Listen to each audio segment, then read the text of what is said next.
윤석열 전 대통령의 내란 혐의 첫 형사재판이 오늘 오전 10시 서울중앙지방법원에서 열립니다.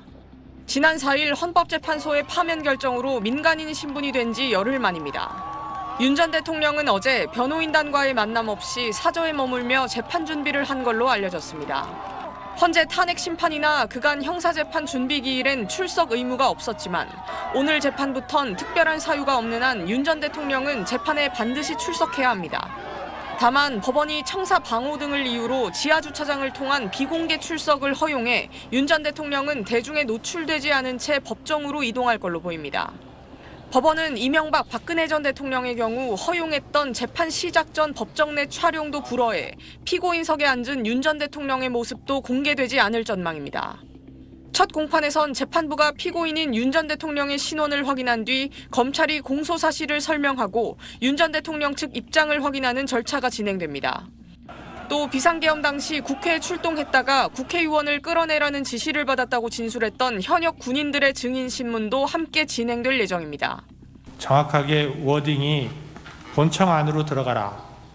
국회의원을 끌어내라. 이렇게 했단 말입니까? 그렇습니다. 내부로 들어가서 의원들을 끌어내라. 윤 전 대통령이 탄핵 심판 변론 과정에서 발언 기회를 요청해 관련 의혹을 부인했던 것처럼 오늘 재판정에서도 직접 입장을 밝힐 가능성도 제기됩니다. SBS 이현영입니다. 국민 여러분께 윤석열 대통령 얘기를 전 대통령 얘기를 안 해볼 수 없을 것 같은데 앞으로 새로운 길을 찾겠다라고 변호인단을 통해서 얘기를 했고 아크로비스타 돌아가면서 다 이기고 돌아왔다 이렇게 얘기를 했거든요. 뭐 어떤 의미인지는 뭐 윤석열 전 대통령 본인만 알겠지만 일각의 해석은 이거 대선에 좀 개입하려는 건 아니냐. 뭔가 메시지를 계속해서 사저 정치를 하는 거 아니냐. 내가 개입하는 게 국민의힘에 도움이 된다라고 생각하는 거 아니냐. 이런 해석이 있던데 어떻게 보세요? 윤석열 전 대통령 어떻게 하실 거로 보십니까? 저는 제가 확실히 이 파악하고 아는 거 아니면 추측하지 않으려는 편이에요. 예. 정치인으로 또 책임감 있는 말을 해야 되니까요. 다만 그런 말씀에 대해서 국민들께서 좋게 보시지는 않았을 것 같아요. 예. 그리고 우리는 지금 어떻게든 국민의 선택과 국민의 마음을 얻어서 승리해야 되는 시점에 와 있습니다. 그리고 지금의 우리가 이겨야 되는 거는 단순하게 우리 진영이 이긴다 이런 게 아니라 위험한 세상 맞고 이 중요한 AI 시대에 있어서 미래를 향해 가고 그리고 87 체제의 문을 제대로 닫고 이런 굉장한 역사적 사명을 이루기 위해서 이기자는 거예요. 저는 우리 모두가 대통령님 포함해서 이기는 선택을 해야 될 때다라는 말씀을 드리고 싶어요. 그 얘기는 만약에 전 대통령이 사저 정치라는 걸 한다면 그거는 국민의힘의 도움보다는 부담이 될 거다 이런 말씀이세요? 해석은 제가 하지 않겠습니다. 지금 말씀드린 정도로 이해해 주시면 되겠습니다. 예, 알겠습니다. 이 얘기를 짚어봐야 될 것 같은데 윤석열 전 대통령하고 한 전 대표 사이에 갈등이 좀 있었잖아요. 갈등의 근본 원인, 갈등의 중심에는 김건희 여사 때문이다라는 해석들이 있던데 맞습니까? 그런 해석들은 점점 지나가면서 어떤 부분은 명징해지겠고 어떤 부분은 사실이 아닌 거 드러나고 그렇게 해야겠죠. 그런데 저는 그 말씀 드리고 싶어요. 제가 김건희 여사님에 관한 여러 가지 우려라든가 나오는 사실관계에 대해서 여러 가지 방식으로 대통령님이나 대통령실에 문제 제기를 많이 했던 건 사실이에요. 그렇죠. 그리고 그게 잘 받아들여지지 않았고 그랬을 때는 어떻게든 그걸 조금이라도 보정해 보려고 공개적으로도 문제를 제기했었습니다. 그건 사실 어떻게든 이 문제를 좀 바로잡아야 이 정부가 끝까지 갈 수 있고 사랑받을 수 있다는 확신 때문이었어요. 저는 이 정부가 정말 잘 되길 바랬거든요. 뭐 그렇겠죠. 초대 법무부 장관인데. 그런 것도 있고요.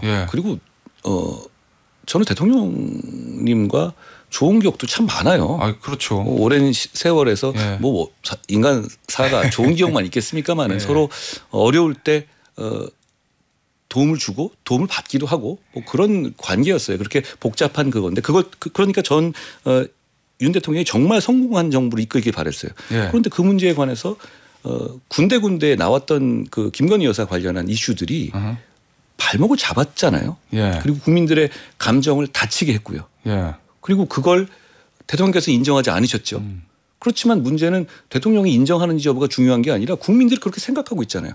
그러면 당을 이끄는 사람으로서 그걸 어떻게든 바로잡을 수 있는 계기를 만들었어야 했어요. 예. 저는 그러기 위해서 최선을 다했던 거고 저는 그 갈등이라는 점들이 오히려 이런 면에서 참 아쉬워요. 예. 뭐 지금 후보 나오신 분들도 마찬가지입니다.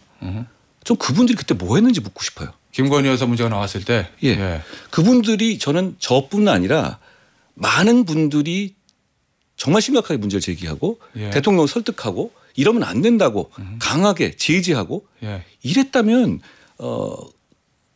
바로 잡아줬을 거예요. 오히려 그때 옆에서 탬버린 치면서 예. 응원하고 그냥 한동훈이 저러는 거는 뭐 당신을 배신하는 거다. 이런 식으로 부추겼던 사람들이 정말 큰 문제였다고 생각해요. 저는 지금 다시 돌아가도 여사 문제 관련해서 그렇게 국민들이 의구심을 가지고 문제점이 드러나면 예. 전 똑같이 할 겁니다.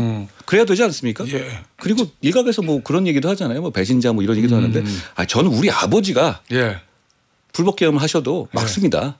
아버지가 불법 계엄해도 아들인 내가 앞장서서 막을 것이다. 아버지 그러지 마세요. 그건 그래야 하는 거예요. 예.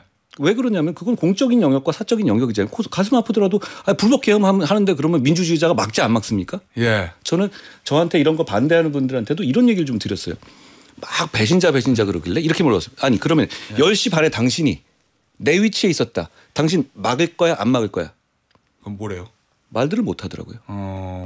그러면 저는 말들을 못하는 것 자체도 문제라고 봐요. 예. 막아야죠. 두 번 생각할 게 뭐가 있습니까 거기서. 나중에 어떻게 되더라도 유혈 사태를 막고 예. 그리고 주식시장이 붕괴되는 걸 막아야 하는 거예요. 예. 저는 그게 정치인의 자세라고 봐요. 윤석열 전 대통령이 한남동 대통령 관저 진입로에 모습을 드러냈습니다. 차량을 타고 관저를 퇴거하다가 진입로에서 내린 겁니다. 모여있던 지지자들에게 다가갔고 손을 흔들었고 미소를 지었고 주먹을 불끈 쥐었습니다. 대학생으로 추정되는 청년들을 한 명 한 명 안아주기도 했습니다. 차량에 다시 탄 뒤에도 손인사를 멈추지 않았습니다. 이동하는 중간 차량에서 또 내려 지지자들과 악수하기도 했습니다.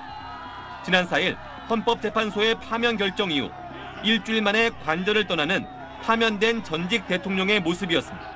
대통령실은 윤 전 대통령 부부가 관저를 떠나기 전 대통령 비서실장 등 참모진과 20여 분간 인사를 나눴다고 전했습니다. 대통령실 직원 200여 명도 윤 전 대통령 부부를 배웅했습니다. 윤 전 대통령이 비상조치 이후 미래 세대가 엄중한 상황을 깨닫고 자유와 주권 가치 소중함을 인식하게 돼 다행이라고 생각한다고 말했다고 대통령실은 전했습니다. 윤 전 대통령 변호인단도 윤 전 대통령이 지지자들을 향해 지난 겨울 많은 국민들과 청년들이 밤낮 없이 한남동 관저 앞을 지켜뒀다. 그 뜨거운 열의를 가슴 깊이 새기고 있다고 말했다고 했습니다. 하지만 윤 전 대통령은 파면 이후 관저 퇴거와 관련해 국민에게 사과의 뜻은 전혀 밝히지 않았습니다. 경호 차량으로 이동한 윤석열 전 대통령 부부는 20분 만에 서울 서초동 자택에 도착했고 한남동 대통령 관저 생활을 886일 만에 끝냈습니다. SBS 김수영입니다.